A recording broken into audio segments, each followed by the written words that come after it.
Bien, cuando el periodo humano finaliza, ustedes lembren que hablamos de un periodo elemental, de un periodo mineral, de un periodo vegetal. La unidad divina pasa en su descenso y en su ascenso por cada uno de esos periodos y anima formas elementales, anima formas minerales, anima formas vegetales, animales, humanas y después sigue su ciclo. Cuando la evolución monádica, la unidad divina, entra en el reino mineral, en un remoto pasado, nuestras mónadas pasaron por el reino mineral, entraron en la tierra, en la hulla se dice, carbón, desechos, hulla. Cuando la evolución monádica, la evolución espiritual dentro del mineral avanza, nosotros vamos a ver cómo el factor monádico, el factor espiritual, hace que la hulla se organice y termina en un brillante, en un diamante. La evolución mineral crea formas cada vez más perfectas y cuando el oro, el diamante está creado, esa forma, esa mónada espiritual ya no tiene nada más que hacer en el reino mineral y pasa al reino vegetal. Empieza como musgos, líquenes, empieza como especies vegetales muy primarias, muy primitivas, muy poco organizadas, pero termina en los árboles, en las floríferas. Las floríferas en el reino vegetal son los árboles más perfectos. ¿Por qué? Porque producen una flor y esa flor produce un fruto y ese fruto produce una simiente y esa simiente se convierte en un nuevo árbol. Son las floríferas las especies más elevadas del reino vegetal. De modo que cuando la mónada divina ha pasado desde un musgo, desde un líquen, desde una forma infusoria, primaria, en el reino vegetal, hasta que llega a las floríferas, cumple su ciclo vegetal, ya no hay nada más que aprender, ya no hay nada más que realizar en esa aula y pasa al aula siguiente, a la evolución animal. En la evolución animal también cumple un ciclo hasta el animal doméstico. El animal doméstico tiene la característica en que la unidad monádica, mónada significa uno, significa unidad. La unidad espiritual monádica empieza a trabajar en el animal y da a cada animal características propias. Si estamos en el campo y tenemos un hato de vacas, sabemos lo que van a hacer todas las vacas, sin excepción, ante un estímulo externo. Los animales no tienen libertad. Los animales actúan con leyes de instinto.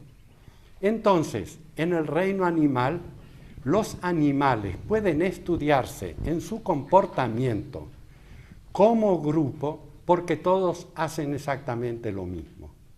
Pero cuando llegamos al cachorro, cuando llevamos al gato, al caballo, al elefante, a los animales inteligentes, si somos observadores, vamos a ver que cada uno de ellos ya tiene reacciones propias que los diferencian de los demás. ¿Por qué ocurre eso? Ocurre eso porque en la naturaleza, cada reino, la evolución de cada reino, da al reino inferior sus atributos y recibe del reino superior sus atributos. El animal doméstico está viviendo la mente del hombre, está viviendo la individualidad del hombre. Por eso decimos que el cachorro es como el amo, porque el animal en esa etapa de su evolución está recibiendo los efluvios psíquicos y mentales del amo. Ustedes miren a sus animales domésticos y van a ver cómo ellos los miran con toda atención. Tienen una concentración perfecta. Están tratando de adivinarlos. Son seres de instinto, pero están absorbiendo la mentalidad humana. Nosotros le damos a los animales nuestra mentalidad, pero los maestros de sabiduría nos dan su espiritualidad. Así que mientras damos por un lado, estamos recibiendo por el otro lado. Es una cadena en la naturaleza de cooperación.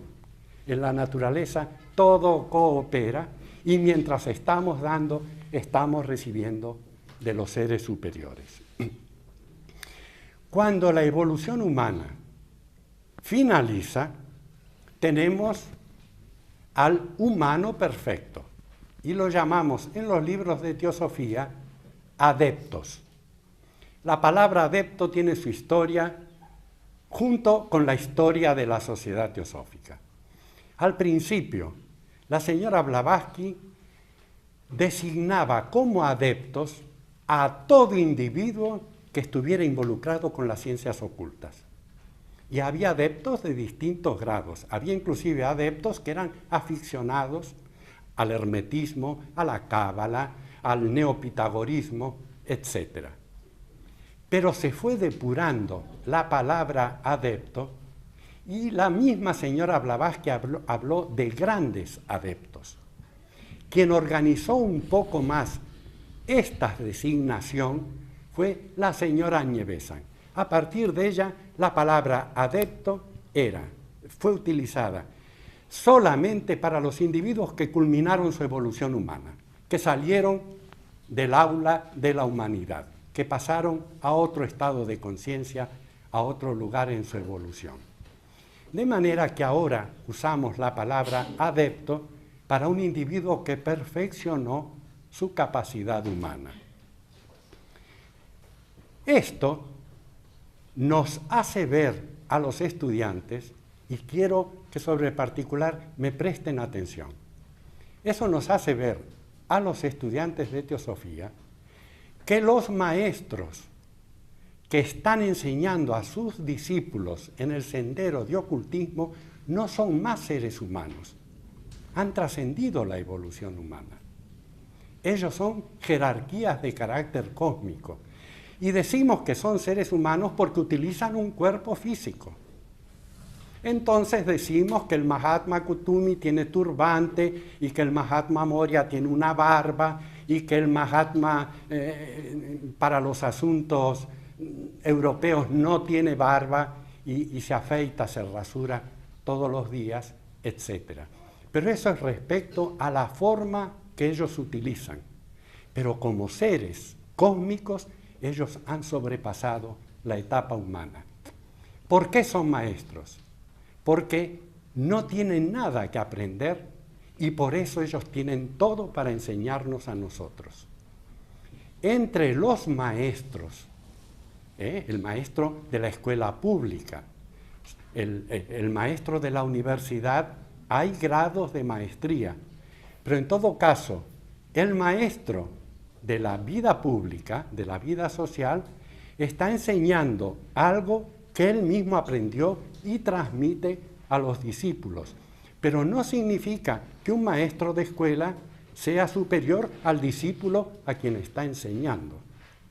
En el terreno de la vida espiritual hay superioridad de evolución. El maestro espiritual, el adepto, superó la evolución humana, como acabo de decir. ¿Qué significa eso? Significa que cuando un Mahatma, un adepto, queda con la humanidad, toma un cuerpo físico y acepta discípulos, él no es un ser como nosotros. Un maestro, un adepto, no acepta a alguien porque le es simpático y rechaza a otro porque es antipático, como hacemos nosotros. Ellos carecen de pasión, son la justicia. Se acerca un ser humano a ellos cuando quiere ser probado para el discipulado. Al querer ser probado para el discipulado, entonces el maestro empieza a actuar con el presunto discípulo, con la persona que se pone a prueba para llegar a ser discípulo. Si esta persona triunfa en las pruebas, es aceptado como discípulo.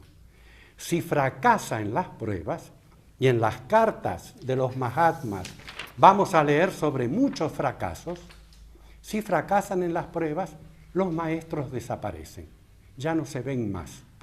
Es decir, ellos cumplen una función en la naturaleza.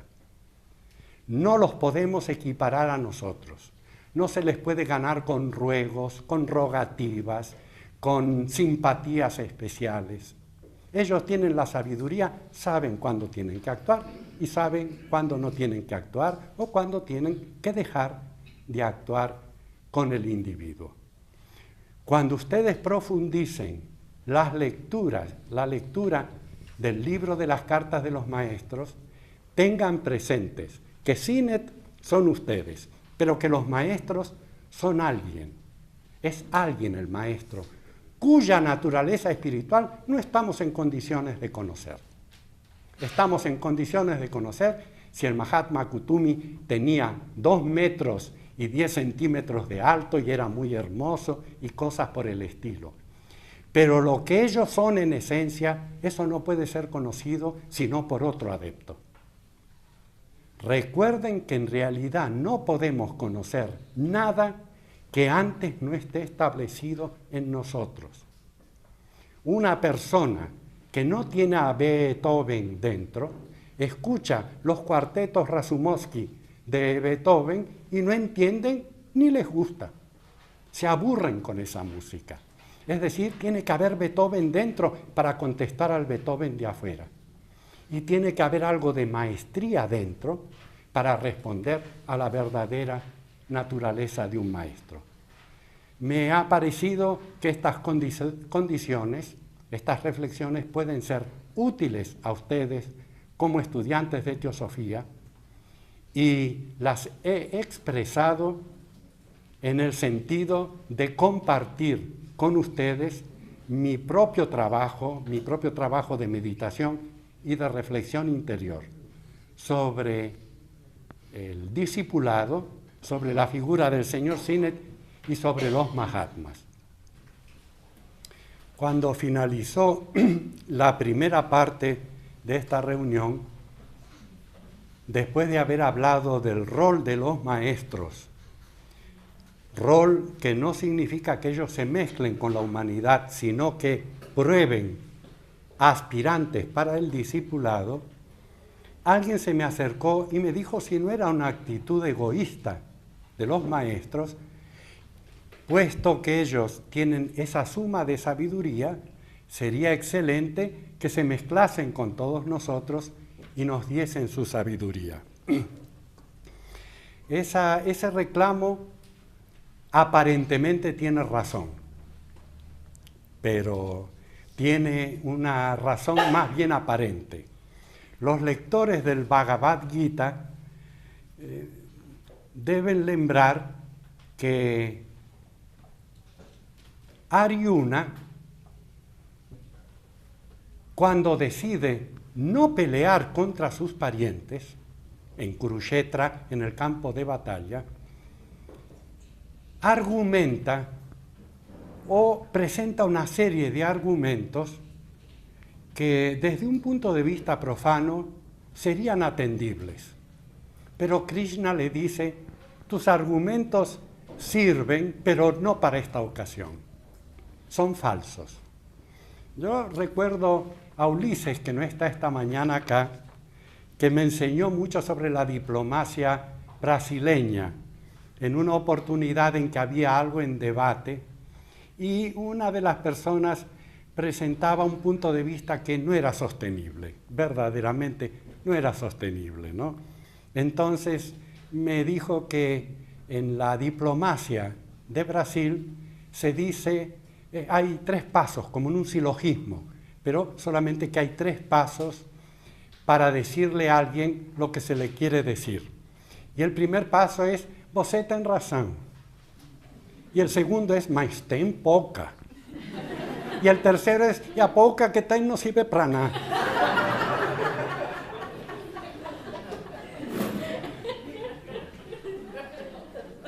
Bueno, he aprendido muchas cosas en Brasil. Sí. El argumento de por qué los maestros no aparecen y no nos toman a todos como discípulos es una queja que tiene una aparente razón, pero en realidad carece de razón. La naturaleza es económica y no permite, como naturaleza, gastos inútiles. Los gastos inútiles los hacemos los seres humanos. La naturaleza no.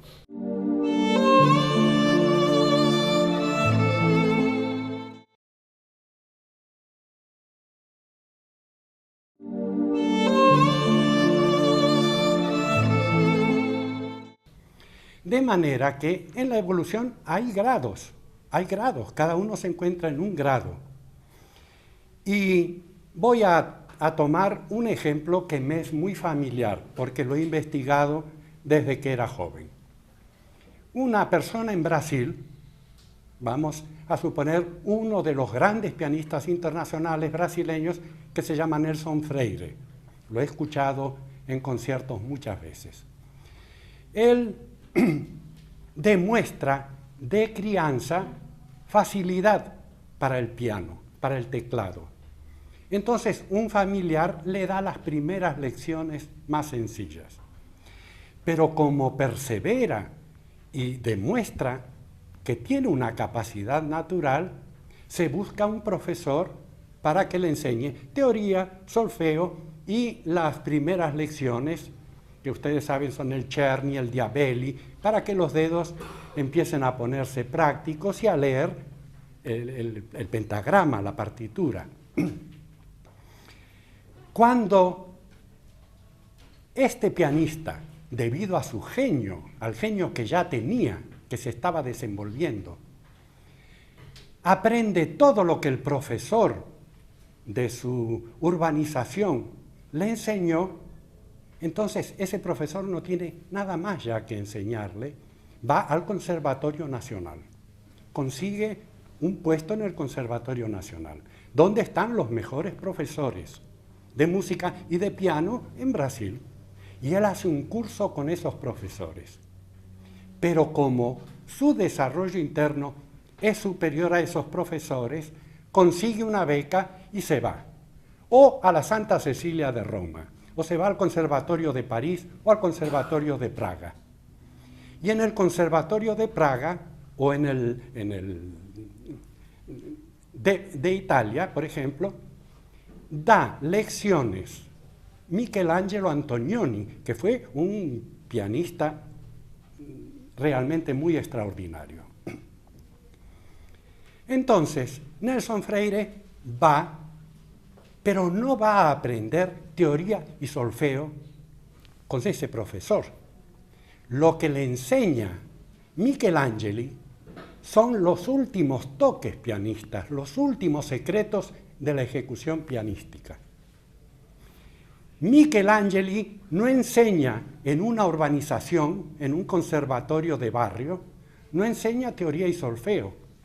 Hay otros profesores de ese nivel para teoría y solfeo.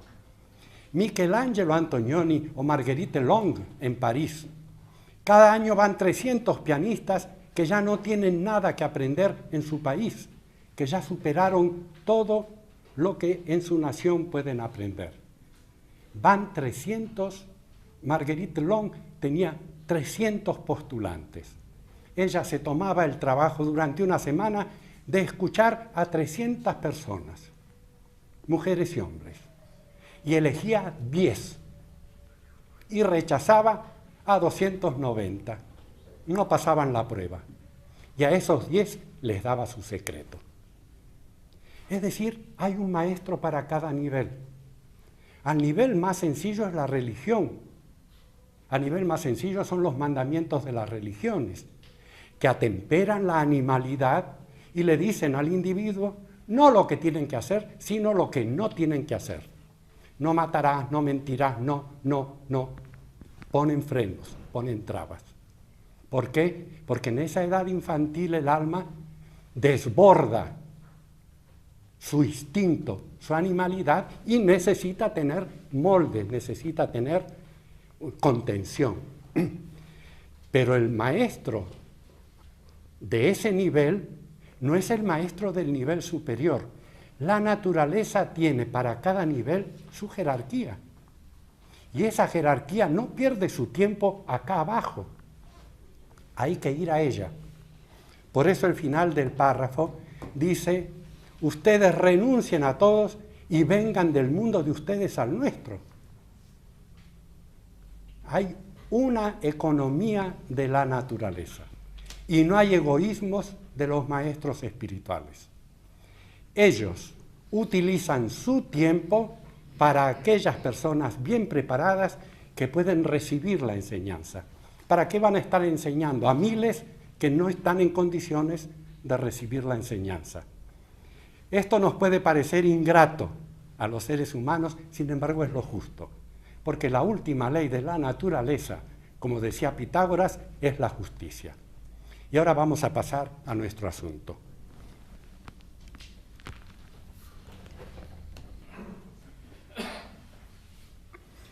¿Quieres leer, por favor, el primer párrafo hasta que dice a un lado da gramática?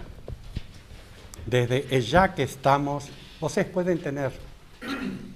E já que estamos neste assunto, gostaria que você reforçasse para seus amigos de Londres algumas verdades benéficas que estão muito inclinados a esquecer, embora eles já as tenham ouvido várias vezes. Na ciência oculta, os segredos não podem ser transmitidos subitamente, mediante uma comunicação escrita, nem mesmo oral. Se fosse assim, tudo o que os irmãos teriam que fazer seria publicar um manual de instruções, que poderia ser ensinado nas escolas ao lado da gramática. Hasta ahí. El señor Sinet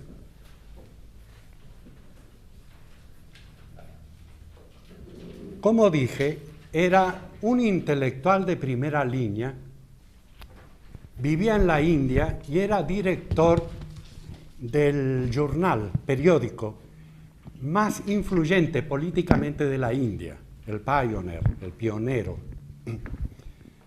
Estaba muy relacionado socialmente. Supongo que su relación sería como en Brasil. ¿Cuál es el diario más influyente? Folha de San Pablo, no sé.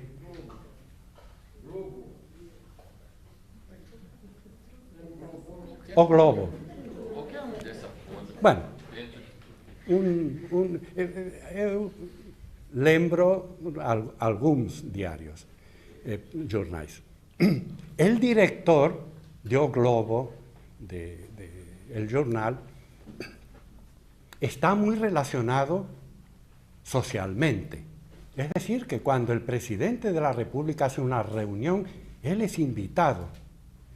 El señor Sinet era invitado por el virrey de la India era una colonia inglesa en aquel tiempo, y gozaba de una reputación, no solamente intelectual, sino como hombre de sociedad, como un caballero. Él estaba relacionado no solamente en la India, sino en Inglaterra.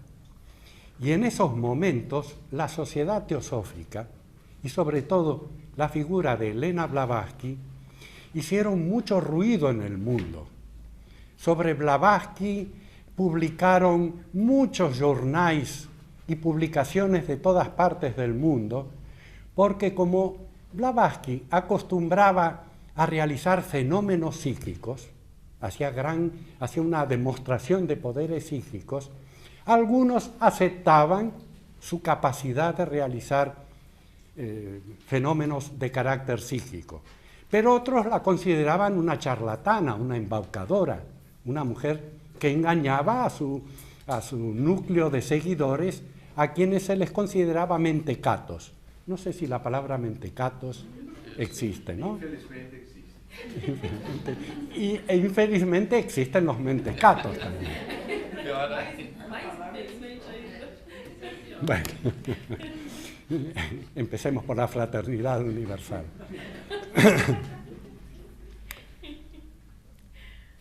De modo que en Londres él era muy conocido también, el señor Sinnett, y gozaba de la amistad. Era un personaje prestigioso y se había rodeado de intelectuales, profesores, escritores. Tenía un núcleo muy selecto de lo que se considera el nivel más alto de la sociedad humana.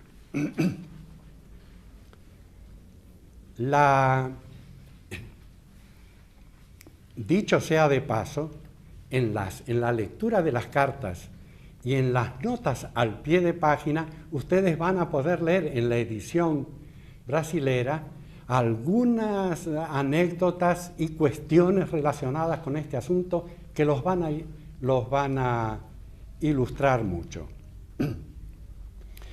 Los amigos de Londres eran europeos, agnósticos. La palabra agnóstico, me imagino que en portugués se usa agnóstico también mucho como en español, significa a alguien que está a un costado de la gnosis. Agnóstico significa a alguien que es descreído. No es que niega los fenómenos espirituales, pero tampoco los acepta. A ver qué es esto de los fenómenos espirituales. El agnosticismo fue una especie de enfermedad muy difundida en Occidente hasta el día de hoy. Hasta el día de hoy sigue existiendo el agnosticismo. Es el personaje que sin negar últimamente nada, no acepta a menos que tenga una prueba fehaciente, una prueba concreta de lo que se está investigando.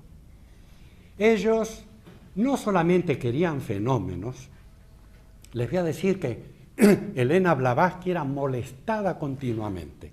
Iba a tomar el té en casa de una familia de ingleses en la India y cuando estaba terminando su taza de chá, ya le decían, ¿por qué no hace un fenómeno psíquico? ¿Por qué no hace sonar campanillas? ¿Por qué no desdobla un anillo? Se le pedían continuamente toda clase de fenómenos. Sinnett escribía a sus amigos de Londres y reproducía parte de las cartas a sus amigos de Londres, y los amigos de Londres le decían, ¿por qué no le pides a los maestros de Madame Blavatsky que te den instrucción personal y que te enseñen a realizar fenómenos psíquicos? Este primer párrafo que hemos leído se refiere a eso. Se refiere a que los secretos de la vida espiritual, los secretos del ocultismo, no se pueden comunicar a quien no está preparado. A quien está preparado se le comunican. Miren ustedes la función de los maestros. Si uno se gana la preparación, se abren las puertas iniciáticas. Si uno no se la gana, no hay clientelismo ni amiguismo. No hay modo de que se abran las puertas de la iniciación por la justicia que impera en la naturaleza. No es como en muchos movimientos de grados como francmasonería y otros, en que si hay alguien muy calificado socialmente, bueno, se le permite la entrada. No es una cuestión humana, sino es una cuestión de la naturaleza.